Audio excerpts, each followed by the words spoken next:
Welcome aboard the Millennial Falcon. This is Jordan. This is Anyone Christian. else with me?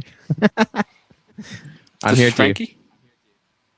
Frankie, hello. And who else we got? We got one more here. And TJ. TJ, the Star Wars Don Draper himself. Thanks for jumping in on another stream with us. This is fun. I enjoy doing these. Yeah. All right. We just want to welcome everyone to this live stream yet again. Welcome aboard. We are parked in the hangar bay today again for routine maintenance. Join us for a game of Dejark, sit back, or just to hang out. And of course, make sure to subscribe to this show. And if you want to get an audio-only version of this episode, you can become a patron member at patreon.com/starlores for as little as $3 a month. Also, make sure to follow us on Instagram, X, Facebook, and don't forget to subscribe on YouTube, where we are live streaming this episode. And I want to thank everyone for joining us today. Of course, we've got some, I think, bigger news that's kind of hit the Star Wars world. As you can tell, I got our Forces female, if you're watching on the live stream, on the video. We got our Forces female, Kathleen Kennedy, joining us today on my screen. Hi, Kat. Everyone say hi, Kathleen. For the last time. Hi, Kathleen. But yeah, let's kick it off. Frankie, what the hell is going on with Kathleen Kennedy? Can we stop talking about her already? Because I'm just done. Oh, it is the never-ending back and forth of the will they, won't they with the Disney leadership and Kathleen Kennedy's supposed retirement. So just earlier this week, apparently some news broke that on the site Jedi News, it was reporting, I'm not sure from where, but there was been reports that allegedly, once again, Kathleen Kennedy will be stepping down this year. However, as previously stated, it has been continuously will they, won't they, and it's rumored that the people taking over would be a split leadership between Dave Filoni, of course, and who's the other one here? Brendan. Lin-Win Brendan. Yeah, Lin-Win Brendan, president and general manager of Lucasfilm Business, including Lucasfilm Industrial Light and Magic and Skywalker Sound. They would work together, with Filoni acting as the creative voice of the company, whilst Brennan would focus on day-to-day running of the business. The arrangement would make a lot of sense and likely would work, allowing Filoni to focus on what he does best, with the company being kept in safe hands from business point of view with Brennan. However, does this sound credible, or are we once again chasing never-ending, rumors. Rumors, and who knows what's everyone's take? These are the real Star Wars legends. Yeah, I hate that this comes up literally like every year. And it's been. I mean, it's like every few months, really. Yeah. That being said, I mean, she did state last time this kind of flared up that she would be stepping down this year. Like, that was kind of already on the timeline that was said. However, I will remind everyone that she also said she would always have some level of involvement in the project. So what does stepping down actually look like? What kind of creative influence will she still maintain after the fact? Who knows?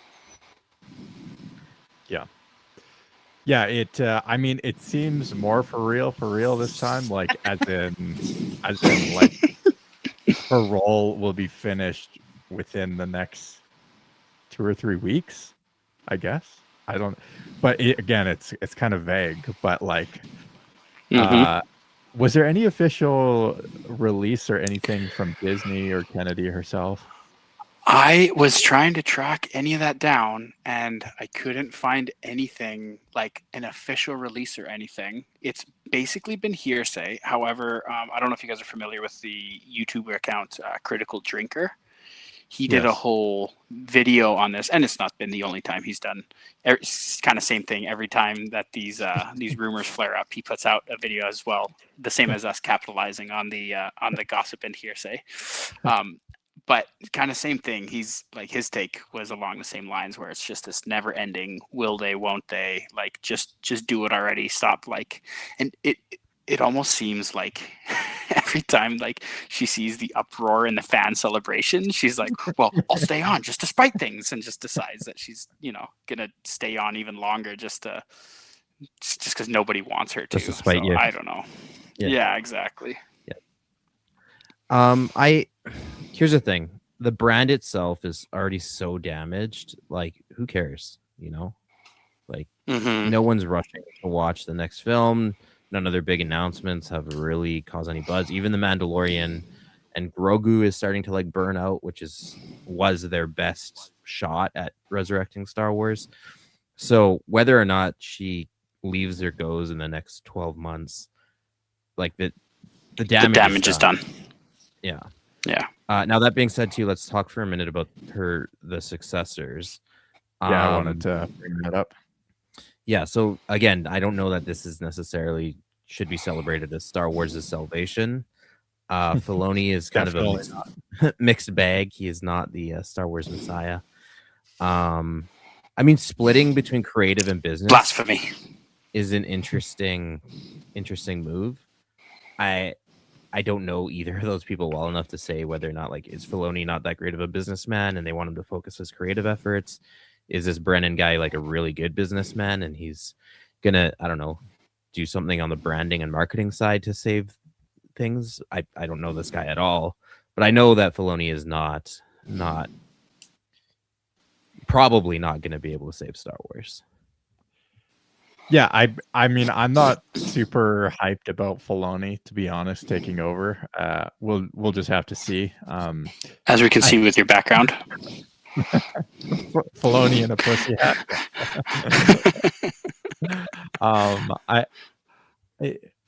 I will say this. I don't think he'll necessarily be worse than Kathleen Kennedy. It could just be a lot of the same. But I kind of echo what Christian says. I think if we're expecting some sort of like revitalization of the Star Wars brand, I doubt we're going to see that. Filoni has been involved with Star Wars for 20 years and it's only gotten worse since he's been a part of it. Yeah, he's had a couple good stuff, but where was he when all the other crap was coming out, right? Like he has his fair I don't share, know. but- I don't know if I agree with that take. I kind of feel like he was kind of hamstringed and didn't have wider creative control. Like there's people above him obviously when he's just working for them, right? Like can you blame the failures of 789 on Dave Filoni, right? Who's like 4 bosses removed from the decisions that were made to carry out those films. I don't know if that's a fair No, but the fault stuff that to he put on him. that he was responsible for and more directly and known to have creative control over, things like Rebels and Book of Boba Fett. Like there are some real duds, and you can actually pick out. Yeah, even Boba episodes Fett's of probably Clone his Wars. biggest sin. Yeah, and I mean that's yeah. a pretty grave one too to desecrate. Alex in the chat says, I'm not hyped about Filoni taking over either. His recent projects have been middling with BOBF. Which one is that? Sorry. Book of Boba Fett. Book of Boba Fett. That's Yeah, what we were just saying. Yeah. Yeah, being pretty bad. I'm not so excited whatsoever for his new Mandalorian Grogu movie. So yeah, kind of similar Echoing the sentiment to same what things. we have. He was also, I know that he wasn't like heading the Acolyte, but he was involved in the Acolyte. And Was he really? I didn't know that. I think he was like executive producer or something. I don't know if he was. I that hope involved, to but he God not. did I don't comment think on so. it. I need to find that out right now. That is Maybe look it up. very fact check. troubling. From my recollection, quick he fact was check. involved, but I could be mixing my wires. with He something had else. made some comments about it being good and him, I think, being asked advice or creative direction on it. So Okay. if not officially credited, I think he had some behind the scenes. Oh kinda- my God. Dave Filoni Yeah. was significantly involved with the Acolyte as Lucasfilm's chief creative officer, acting as a mentor to showrunner Leslie Headland, guiding the development of its unique Witch Coven concept, and giving creative approval, though his role was behind the scenes mentorship rather than direct show running. Okay, but Yeah, was like, he I don't think you'll find his credited name in at the. all? Yeah, I doubt you'll find. Yeah, his name I don't in know the if you credits. can. Yeah, I don't know if you can really, throw it at his feet. The Acolyte. Yeah, I feel like he deserves some of the blame for it, though. Certainly, and he has some sins that have carried over from the. You're dealing in absolutes, Jordan. No, The whole like I said, rotten bunch. I don't think he'll be worse than Kennedy, but like, am I that hopeful that he's No, gonna like? I see what you're saying, and I agree. But maybe I was just there could be just like, okay, this is like a fresh start, and we can try and clean the slate and maybe take a bit of a different approach to the whole Star Wars universe. Maybe we'll get some of that. I don't know, but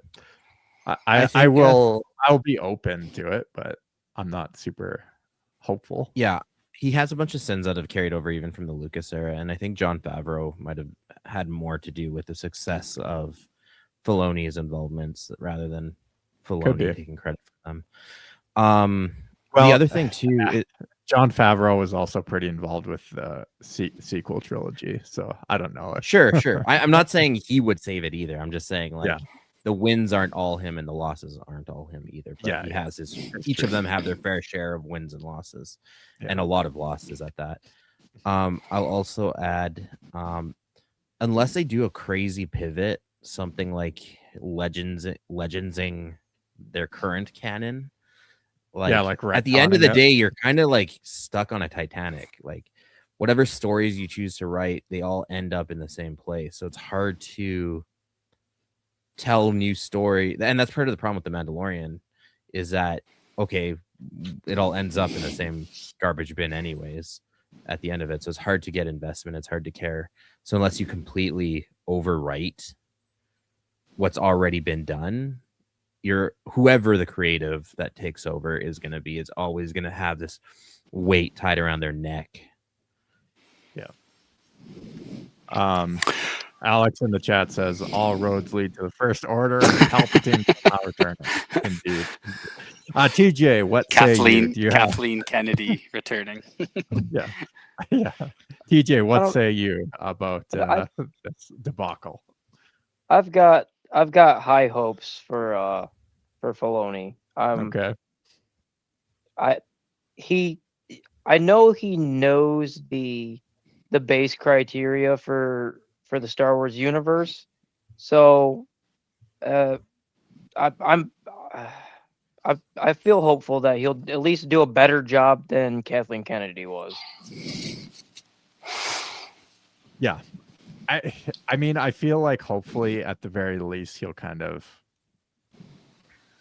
maybe do a little more just fan service, I guess, rather than kind of experimental, weird, esoteric Star Wars. I mean, what I just read doesn't paint a pretty picture, saying that he was the one kind of pushing for the witches kind of story arc, which is arguably probably one of the worst things in Acolyte and Star Wars more broadly. Yeah.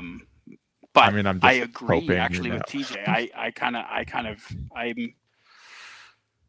It's funny, on our last live stream, it was one of the hot takes that we never got to, but my hot take for that week was actually that the Star Wars brand is so damaged that I actually don't know if it's salvageable at this point, because it's not relevant, especially among like Gen Z and that kind of stuff. And in order to maintain a relevant brand, you need to have like the younger generations get into it, and everything they're putting out is flat out rejected by Gen Z.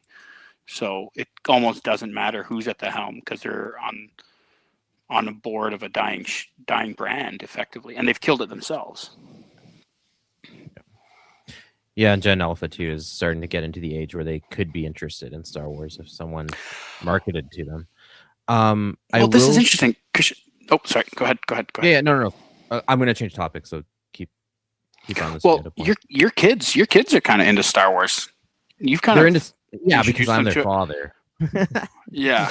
I have Honestly, so very my meticulously shaped how Star Wars is consumed. So yeah. that's not a fair. My daughter's really into Princess Leia lately because she's a princess, and I'm like, yes, that's the that's the That's correct the angle you want to era play. to be interested in. Exactly. Not General Leia.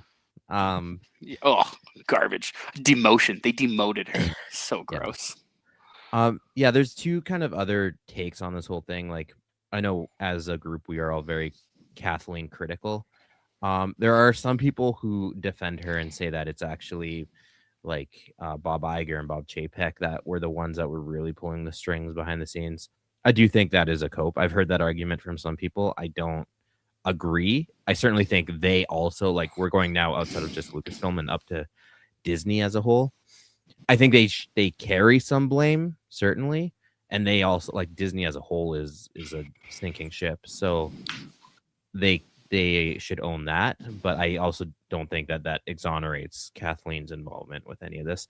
And then the other kind of big take on all of this too is just letting the brand die. Just, we had a good run, guys. Let's love what we loved about it, and let's not make any more new Star Wars. We're done with it. Would you rather have? That doesn't bode well for. I mean, honestly, if Disney had any conscience at all, they would just open source Star Wars and let everyone do their own thing with it. They're kind of doing that, which is crazy, actually. So, not to throw in another headline, but they do have that AI thing that they're trying out, where you can actually license Star Wars characters and do AI content with it. Oh, okay. I wasn't Yeah. super. I didn't know familiar that. with this. Yeah, it came out pretty recently. I think in December, I want to That's say cool. they made some announcement. It's kind of Interesting. like 50-50 because all the AI haters are like, oh, it's Disney caving into slop. And then the other half is like, well, a lot of great, like some of the best Star Wars stuff that's come out in the last 5 years has been like fan films and fan creations. So why not democratize Star Wars? I like, maybe I sound like a huge AI defender here. I think I've defended it a couple times, but some of the videos coming out are getting really good. Even Star Wars videos, they're almost there. We're like 95% of the way there. And these people who are just prompt engineering these videos are coming up with better concepts than Disney has, And it's like, I'm all for it. I'm here for it, man. I don't care. call me a slop consumer all day. I don't care. You got the trough, Biggie. Yeah. I will say if Disney does actually like stop putting out content, that does not bode well for our live streams in terms of content for future live stream discussions. This podcast was started to resurrect legends, so they're always. Yeah, I know, but I feel the live streams are kind of very much so current news events of today. More current events. Yeah. So we'll just review past events in. We'll revisit the release of what is it called? Shadows of the Empire from like the 80s. All right, let's All right, go on move to on? our next topic. Yeah. Okay, so I actually, when I was putting together the episode, I had like all video game topics. I was like, oh, we got to branch out. And then that's when the news of Kathleen Kennedy came up. So I was like, oh, perfect. But the rest of the episode is going to be kind of very heavily geared towards gaming and Star Wars gaming because, interestingly enough, the majority of the news recently has been around some of the games and projects and that kind of stuff that's being put out right now. So first I want to touch on is the fate of the Old Republic. Did everyone see the trailer? Did you guys kind of catch the storms of brewing kind of in that area? Yeah, I saw the trailer. I didn't think much of the trailer personally. I think it was very teasery. There's not a lot of meat there yet. Yeah. Did you guys all catch? I'll get into kind of takes on this. Is supposed to be this is supposed to be like the sequel, right, to the first two games. It's not. Cold War, yeah. Yeah, it's not like Old Republic Online. This is like a sequel to the first two games. So okay, here I'll get into. Well, TJ, did you catch it? Did you catch the trailer? Not the whole trailer. I only got to see part of it. Okay. So there's not a ton out there because, like Christian said, it's very, very much so teasery. However, it is with what's his name? Casey Henderson, I believe is his name. Casey Hudson, who was the original designer of the original 2 KOTOR games. So they're bringing like big guns for this game. Yeah, and so it says, when we developed the original KOTOR, we wanted to create a definitive Star Wars experience, crafting an adventure that consisted of all the things we dreamed of doing as Star Wars fans, Hudson says. Now, 25 years after we started work on that game, our aspirations are equally ambitious. Fate of the Old Republic represents an opportunity to explore a contemporary vision of a definitive Star Wars experience, using state-of-the-art technology and game design, and an all-new story crafted specifically to deliver on the combination of player agency and immersion in Star Wars that was at the heart of the KOTOR games. So it sounds like, and then in the trailer, we get a picture of what looks to be the crashed Leviathan, which is the ship was that Malik's ship? Yeah, or was it what Nihilus's ship, Leviathan? I can't remember which one. I think you're right. Yeah, it was one of. I think you're right. I think it was. Yeah, and then you kind of it follows just like a female character walking through, just like the rain, and then it zooms in on the character's eyes, and then it shows very clearly a female character, and then she kind of squints, it gets angry, and then a blue lightsaber turns on. Sorry, it is Malik's ship. The Ravager. It is. Yeah, I thought it was. Yeah, Ravager is. I thought it was Malik's ship. Yeah. Okay, that's cool. But that gives an interesting. So like earlier Christian said, like there's not actually a whole ton of. It seems like things are kind of pretty under. I mean, it was just released just recently, the teaser trailer, right? Like things are not. There was some whispers saying it might be like a 2030 release, but Casey Hudson himself has come out on Twitter and said that he's not, X, and he said that it will be definitely dropped before 2030. So it's just, but it's an interesting timeline because, in my opinion, and I kind of wanted to get your guys' takes on this, I think the chick is Bastila, which would be super, super freaking cool to kind of follow off that story and tie off that storyline. But I don't know. There's all kinds of rumors floating in the internet. Just kind of wanted to get your guys' takes on this stuff. Someone in the chat says, I heard it takes place. Jonathan in the chat was saying several centuries after the first 2 games. Will it wrap up some of the Old Republic? Maybe Darth Malgus, the one main character in Legends who still gets a story development.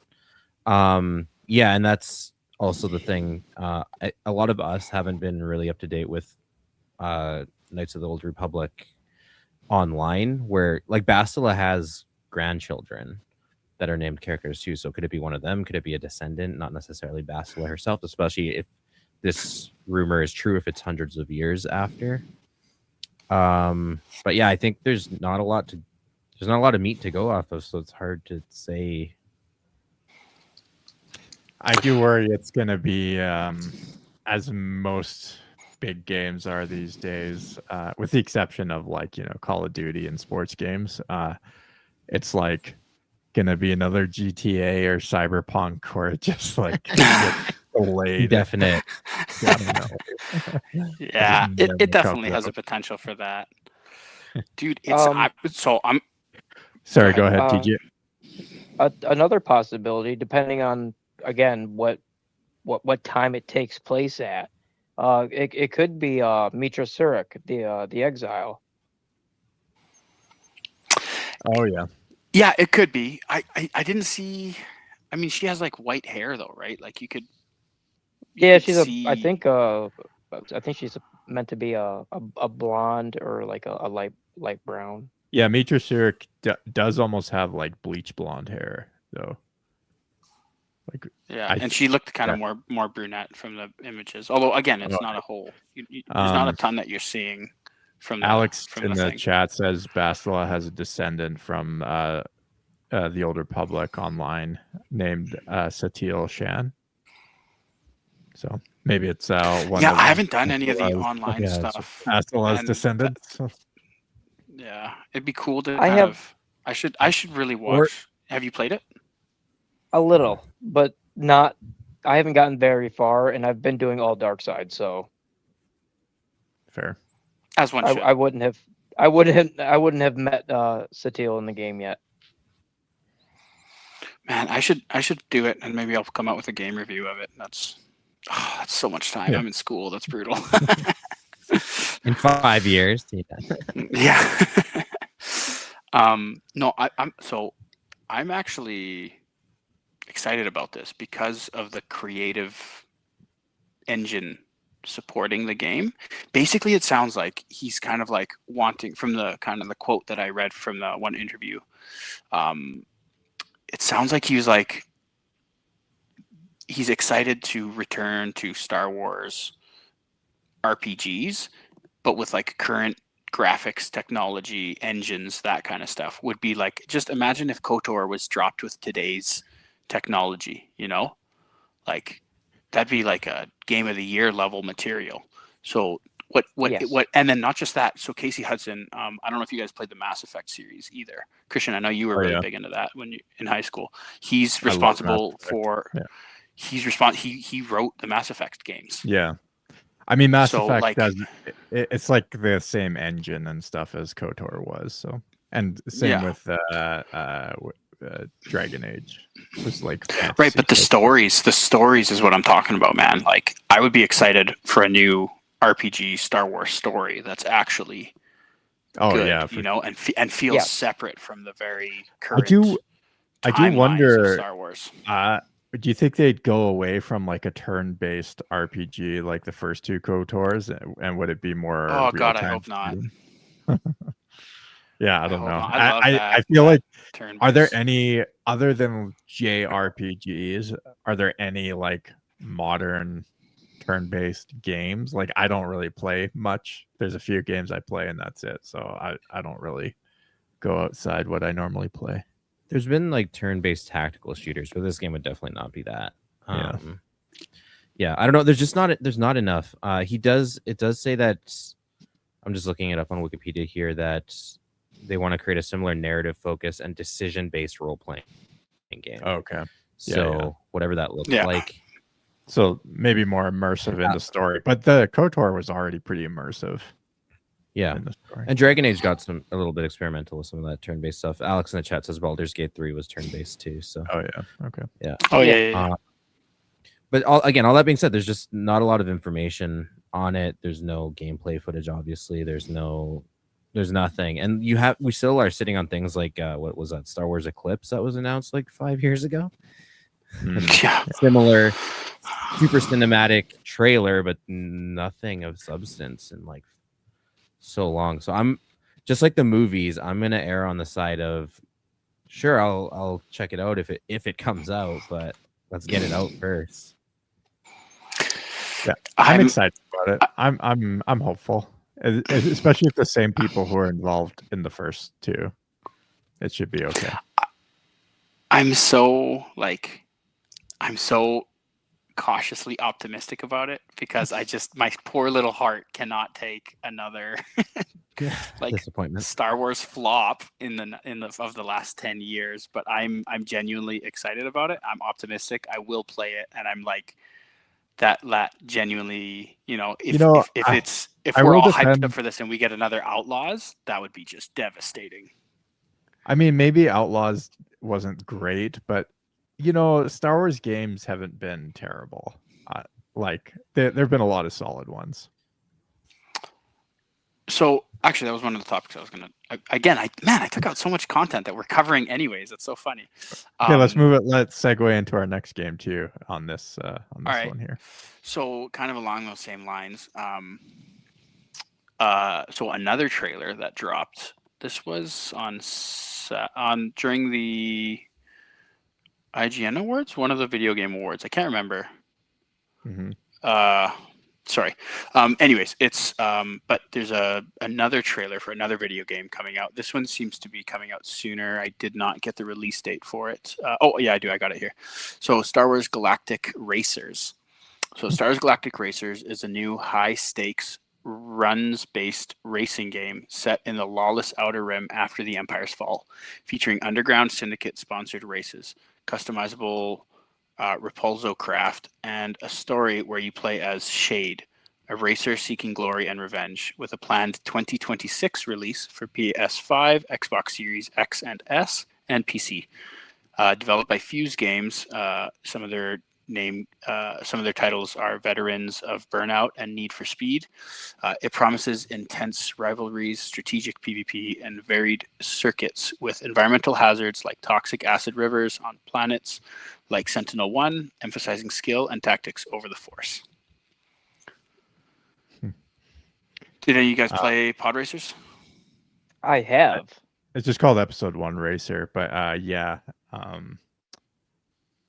it's an excellent game. And this new game, Galactic Racer, obviously is like sort of looks like a spiritual successor to it.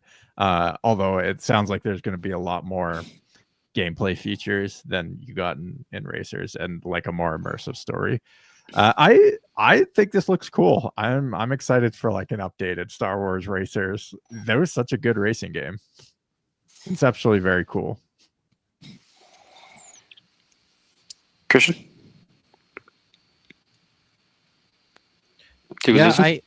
I'm optimistic if it is indeed. What's that? Oh, am I lagging like crazy again? I'm optimistic if it is.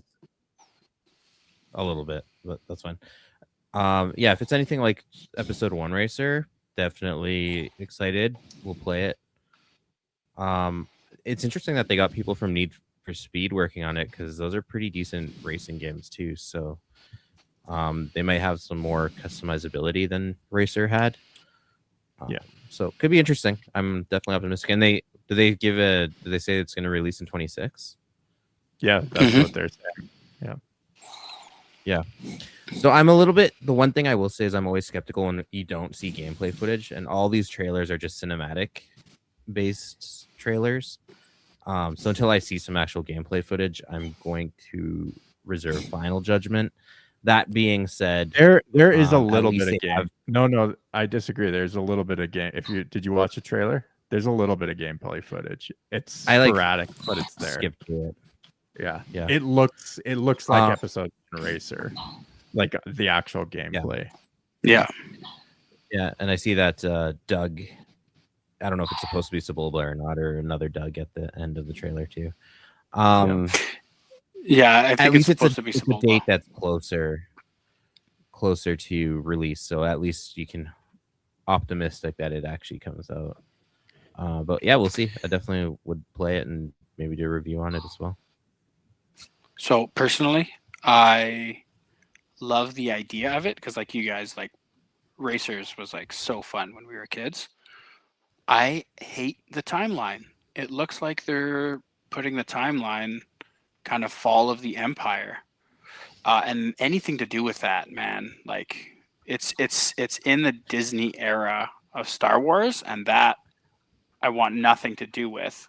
So I'm disappointed in the timeline of the game, but the actual gameplay, that kind of stuff, like I bet the storyline and the story mode will be something that I will probably almost certainly hate. But the game mechanics sound super freaking cool, and it's like the one thing they were saying is that it's high stakes. So I don't know if that means that like you build up this like pod racer and perhaps it's like permadeath, which that's a super cool idea. I saw people were kind of like chatting about that, and that would be a super cool idea in terms of like the stakes or like you're betting on stuff and you lose it all. And I don't know how they play that out. Could be super cool, but it's the setting, man. I want nothing to do with that era. Yeah, but there's not like there was really a narrative campaign for Episode 1 Racer. Like the meat of the game is the game. It's all about racing. It's hard to screw up a story around that. Who knows? Disney has disappointed me in other ways before, but in this one, you're gonna be like, you are one character. I'm assuming you can pick different vehicles, but you are like one character throughout the entirety of the game, or the campaign, I guess, if you will. Alex in the chat says most of what was in the trailer was other types of vehicles like swoop bikes, speeders, rather than actual racers. I think there were a couple pod racers, if I'm not mistaken, but I have to go back and watch it again. But yeah, I mean that would be cool too, like swoop bikes. From what I could tell from the trailer, there was clearly like it felt like episode 1 racer, if that makes sense. Like, yeah, it's gonna be way more stuff in it than was in episode 1 racer, but it sort of felt spiritually like episode 1 racer. But yeah, I'm sure there's gonna be looks like a more. reboot. Yeah for sure. Well, I mean, kind of more along those stuff. same lines, that feels kind of like what Squadrons was, right? It was trying to man, I just caught up on this, man. Literally doing what they did with the Star Wars movies with all the video games. We've got KOTOR coming out. They just dropped Star Wars Squadron, kind of like Rogue Squadron. They're going to come out, watch, mark my words. They're going to come out with some type of like Shadows of the Empire N64 game and just reskin it. Frick, man, I just realized that. I've been duped, you guys. I've been so excited for all of these games. Once again, got me. Isn't that what was that smuggler game that came out that was really bad? Outlaws. You mentioned Outlaws. Yeah, Outlaws was supposed to be their like their flagship. Yeah. No, these bastards. Dash Render's game. Shadows of the Empire. Shadows of the Empire. Yes, that's what I said. Isn't Outlaws like more of a open world MMO, or am I mistaken? It's not an MMO, but it is more open world. It's more like Assassin's Creed, I would say. Oh, okay. Yeah. Yeah. Did anyone play Outlaws? No. I just started. You should give us a. What's your take? What's your feel? So I heard like a lot of the negative feedback about the game before I played it. A lot of it having to do with like the AI in the game being bad. And so far, my experience has been positive. I haven't seen anything that I would complain about in the game. I've died a few times, so I mean, the game's got me. It got me. So you heard it here first. He's just awful at video games.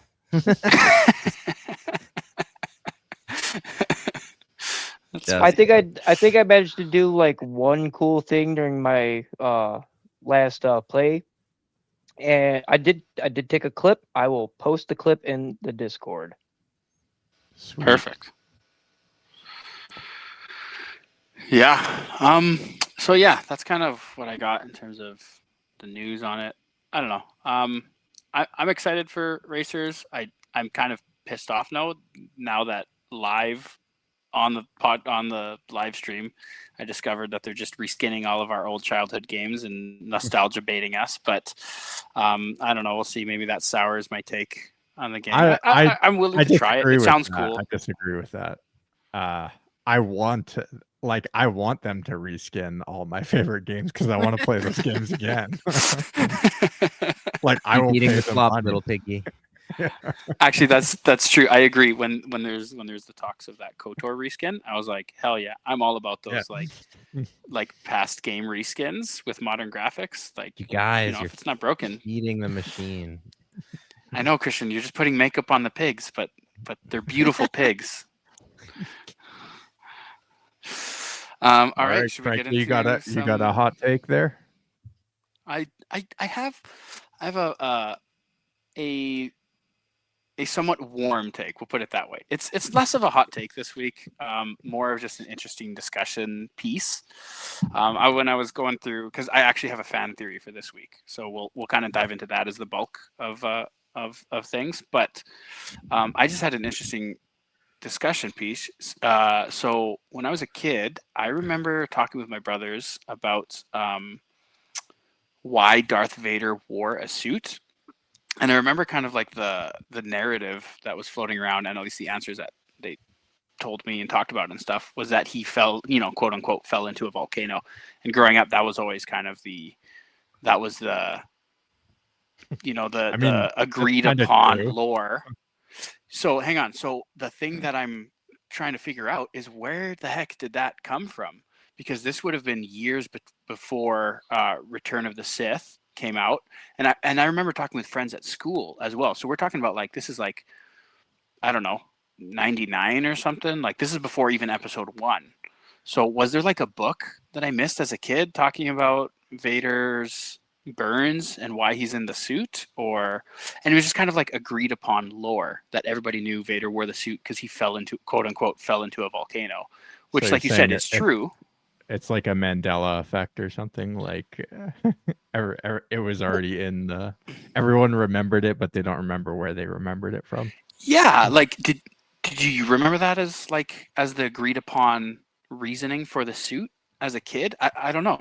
Am I the only one experiencing this right now, or if go back to your little 13-year-old Jordan, just bright-eyed, bushy-tailed, reading Star Wars comics. Can you think back and remember that? I don't remember what I remembered as Darth Vader's injuries coming from. Yeah, I don't know. Christian, do you remember? I remember saying that to Frankie. Yeah. Okay. Thank you. I'm not crazy. Yeah. And I got it from a mutual friend of ours, Paul, who told us that.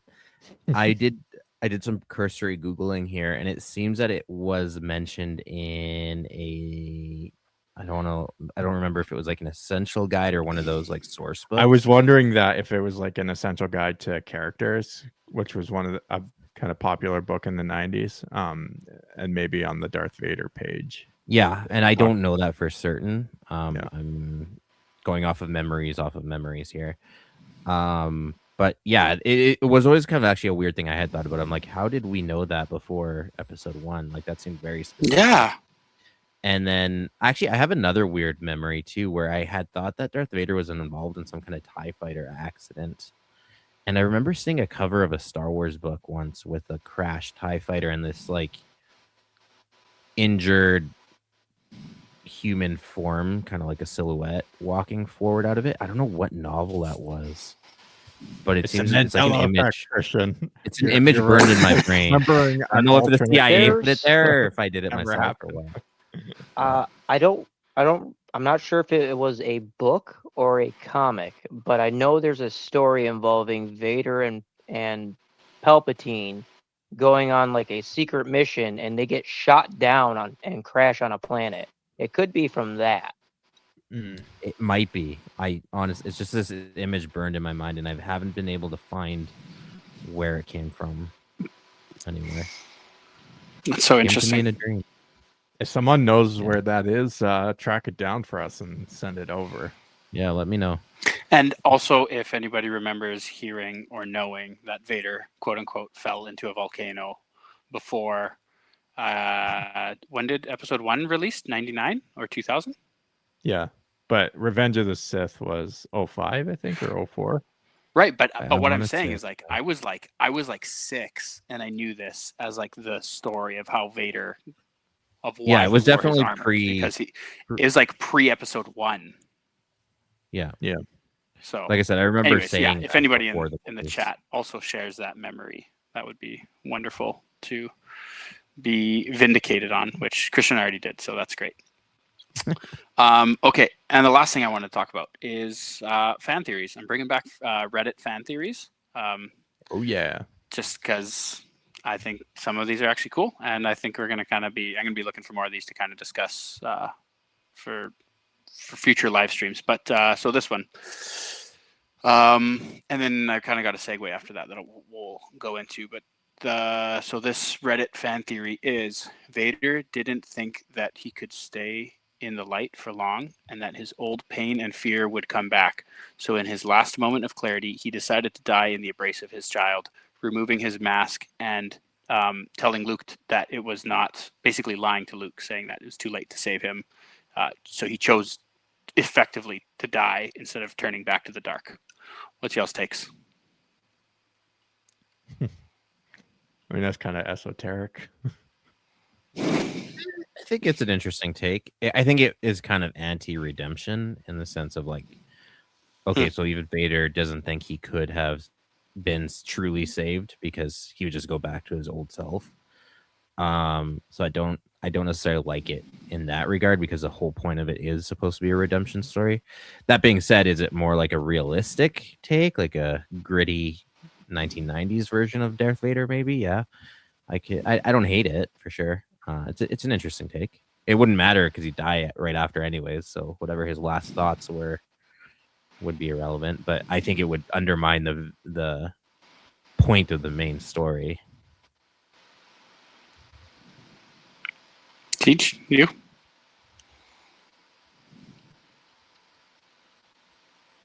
I don't know. I was literally just sitting here thinking about it, and you caught me middle of thinking on it. So, Walk us through those thoughts, teacher. I agree with Christian. The whole saga is meant to be the redemption arc of Vader. So, I don't necessarily think that he didn't think he could stay in the light. I think he just knew he was dying anyway. I'm pretty sure his suit was shutting down from the Sith lightning from Palpatine, so I think Vader was dead regardless if Luke took the mask off or not. Yeah, I think he really just wanted to actually look at Luke with his own eyes instead of seeing him through the mask, so he could like at least gain a little bit of his humanity back before he died. Yeah, Yeah, I agree. Yeah. That's like a very strong poetic message versus, oh, he was actually lying and he didn't truly redeem himself. Yeah, I think credit to George Lucas because I think exactly what you said is kind of I mean, Vader Whole says point. that himself, right? It's the whole point of the story. Yeah. Funny enough, have you guys on Instagram? It's been, I don't know if this is a new thing or not, but there's just kind of related, but also not. I have that image of Luke dragging Vader and then sitting with him. Have you guys seen those Instagram reels that are called like bleed out spots? Yeah. Oh yeah. Yeah, those are like my new jam. And I was just thinking of that Vader and Luke, that song from those bleed out things was playing in my head, or is playing in my head over that image of Luke holding Vader as he's dying. It just ruins all of it for me. Okay, interesting segue. So let's play. Had Vader survived the events of Return of the Jedi, do you think there would have been any consequences for the war criminal himself, Lord Vader? Would there have been any Republic tribunals, any legal troubles for Sir Vader now that his empire and most likely his legal assistance and legal coverages would have also gone down with the empire? Would he have seen any prison, anything? Any What do you guys consequences? think? Yeah. Or would he have been made a general in the New Republic? There was a Star Wars Tales comic where they had a redeemed Vader story arc, and he wears a white version of his armor. It's a pretty cool look. Oh, I've seen that. I don't think I've seen that. Yeah, I don't think they should do that, but I think it's an interesting take. Yeah, it's one of those big things, right? Like, could he, being who he is, just as powerful as he is, could he be used as a weapon for good, for lack of a better word? How much, knowing what we know about how much, like, the Empire didn't just keel over and die at Endor either. They would still have like this whole period of war to contend with. You could make the argument that, yeah, if they would definitely try him and stuff, and he could almost run kind of special missions. You know how when like Operation Paperclip, where we took on a bunch of war criminals ourselves to do essentially redeem themselves for the work that they did. I won't say that they did redeem themselves, but like, on paper you could say like, okay, Vader, you did all this bad stuff, but we can now use you as a force for good against what's left of the Empire and use, your abilities to do good. And as kind of like a penance type thing. If you were looking to get a story out of it, is that the most realistic take? I don't know, but well, the problem is like Vader in the story would be Hitler, Himmler, or Goebbels, right? The guys that got caught up in Operation Paperclip were relatively unknown. No one knew who they were, right? They weren't. Sure, so it was easier to discreetly disassociate them. Yeah, and again, like even with Paperclip, it's not like I don't think they really pressured them to change their ways necessarily. They just wanted their knowledge and their abilities. Yeah, it wasn't a question of redemption. I kind of have that. Okay, go ahead, Christian. Well, I don't know if I agree with the take of like the Nazi comparison for Vader. I'm just trying to think. Like a lot of the war crime stuff, really, those are people like Tarkin and Palpatine. Like Vader was very much just like brute force of nature. Sure, the families that Vader would have like personally killed members of might be angry, but like, did Vader personally nuke a planet? Did Vader order that? Nobody did kill a bunch of younglings. Sure, but no. By the time of the Empire, no one would have even known that. That's true. Yeah, you know, like that's already so. I don't know. I don't know if that's necessarily a fair comparison either. That he's quite Hitler, Himmler, even that high up in the circle. He's more like an enforcer, but less ideologically driven. And even at that, like you can see the ideological divide between Vader and the rest of the Empire as early as A New Hope. You know, the Empire is this kind of separate political institution that even, you know, Grand Moff Tarkin tells Vader to yield, and also Vader's there choking out another Imperial officer, right? So I don't know that he's necessarily implicated in the politics of the Empire so much as this pretty much like walking tool of fear that just shows up and just wrecks stuff. More an agent of the Sith as opposed to an agent of the Empire. Right. Yeah. And even at that, like, again, yes, he killed a lot of people, but that's like, you know, a special forces operative killing a bunch of people, less so more than like his political orders genociding a planet. Yeah. I don't know. That's my hot take. More of like a military guy just fighting other military people as opposed to... Right, exactly. Like just massacring civilians. Again, granted, he did do the whole Jedi Temple purge, but yeah, that's a little bit more. To be fair, they were technically like his antithesis, right? So they, knowing that he turned Sith, he knew the Jedi were going to try to kill him, so he would have to kill them. It's one or the other. It's one of those types of deals where like not both of them can't live. One faction has to go. Yeah, it's a little more gray. Are you defending Vader's slaughter of the Jedi children there, TJ? Is this the take that we're currently pursuing? Going with? Vader did nothing wrong. That's what we should have titled the episode. Vader did nothing wrong. Yep. Vader was right. Jordan, what's your take? Jordan, I want to hear your take. Well, going back to like the original question, I do think the Republic would punish him. I don't think they would reinstate him in the military. However, I think because in the narrative, because the Republic and the New Republic is sort of presented a little bit high and mighty, as in like, you know, we're a civilization and we don't just destroy our enemies. So they'd probably give Vader like a trial and like a fair trial, and he wouldn't be executed. He'd kind of live the rest of his life in prison or something like that.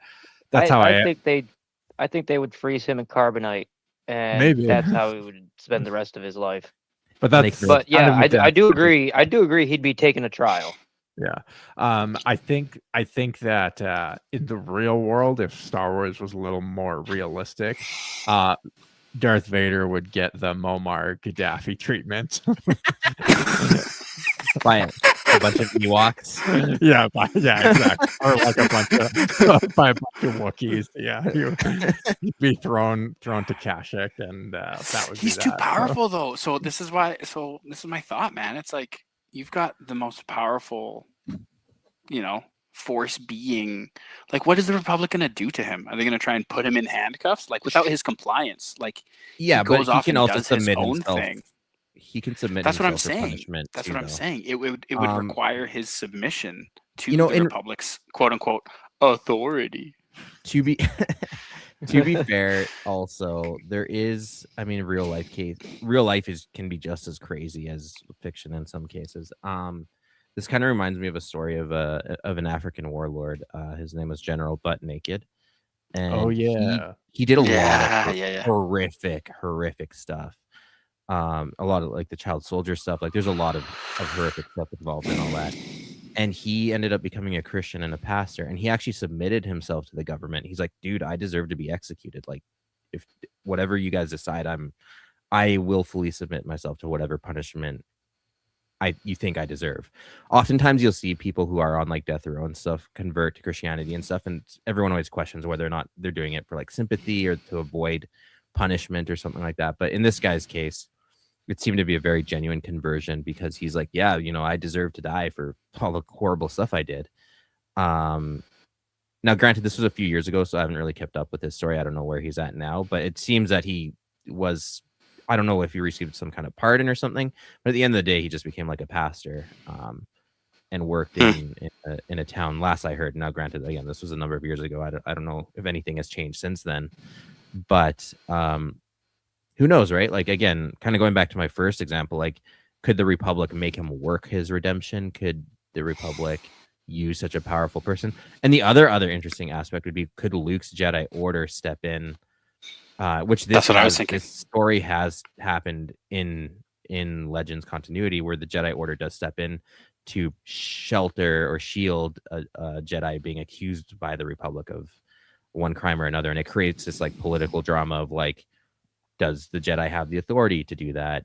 Can the Republic override the Jedi? And yeah, there's some interesting stories that could be told through that lens.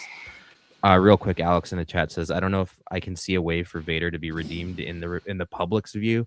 I have a hard time imagining him doing anything other than going off into some unknown regions with Luke and Leia.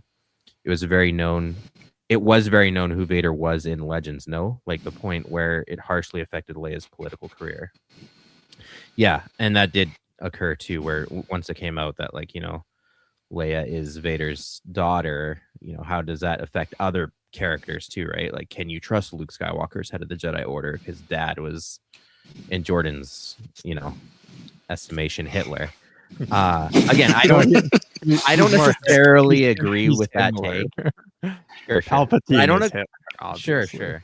But again, I don't agree with that take, because I don't think he was like a policy guy. Like, Vader's not writing these policies. That's an Imperial thing. Vader is the enforcer. I got to look into the history of it, but I'm sure he committed some massacres, like some war crimes. Yeah, but everyone's committed war crimes in Star Wars, Jordan. That's hardly who hasn't created a war crime? Yeah. Okay, so that actually brings up the other possible scenario you could write, is that Luke, say he survives, Luke like sneaks him off into the Outer Rim somewhere and like hides him, basically. Obi-Wan's himself, yeah. And just says that he's dead when he's really not, and then he like trains under Anakin Skywalker to become like the next head of the Jedi Order. Well, he is the chosen one, right? So, like, I heard there's this really nice prison planet in the middle of the mall. Yeah. I do kind of like Teej's example of freezing him in carbonite, and then you could have like a resurrection story like 200-300 years later, where like, in the time of great need, they unleash him as like a weapon for good or something. I don't know. Well, think about like when like police departments, or even like international bodies, like take a person and then they flip them and they get like reduced sentences or that kind of stuff when they start working, as CIA operatives or whatever in whatever country, right? Like they kind of flip them, and like it's who knows, maybe Vader, in return for dismantling the rest of the Empire, is granted freedom in order to go and help Luke with some Jedi temple. I don't know. That was my first take there. Yeah, that's what I was saying with like the whole Operation Paperclip slash, you know, Mhm. make him run ops against, like, the war against the Empire is not over, so make him run ops against the Empire's like redemption missions. And think suicide about what missions kind of if like you want. morale defeat that would be for Vader, the enforcer of the Empire, to flip Fight for ship, the Republic, right? Yeah. Yeah, that would be no stormtrooper would bother, you know. Yeah, you could cut this cake a million different ways, but That's what's so fun about it. I think we're gonna try and maybe I'll come up with more of these as well Alt in future histories. live streams. Alt histories, yeah, I like that. That's kind of fun. Alex What in the if chat- Kathleen Kennedy was never involved with the 7, 8, 9 sequels? alternative histories. Yes. Yeah. Alex in the chat. Frankie's says, what ifs. Yeah. Sorry, going back to the whole freezing and carbonite thing. He's saying he would demolition man him, like, and Oh, that's yeah, exactly that's literally what I was thinking of when I was kid. That's awesome. Yeah. Cool. Well, let's land this puppy. Yeah. Thanks everyone for joining us. Don't forget to rate and review the show if you're listening on podcast, and also make sure to subscribe on YouTube. We need I'm trying to get to 1,000 subs here. We don't spend a whole lot of time on YouTube, but let's try and help us get there, guys. You can do it. Okay. See you later. See ya.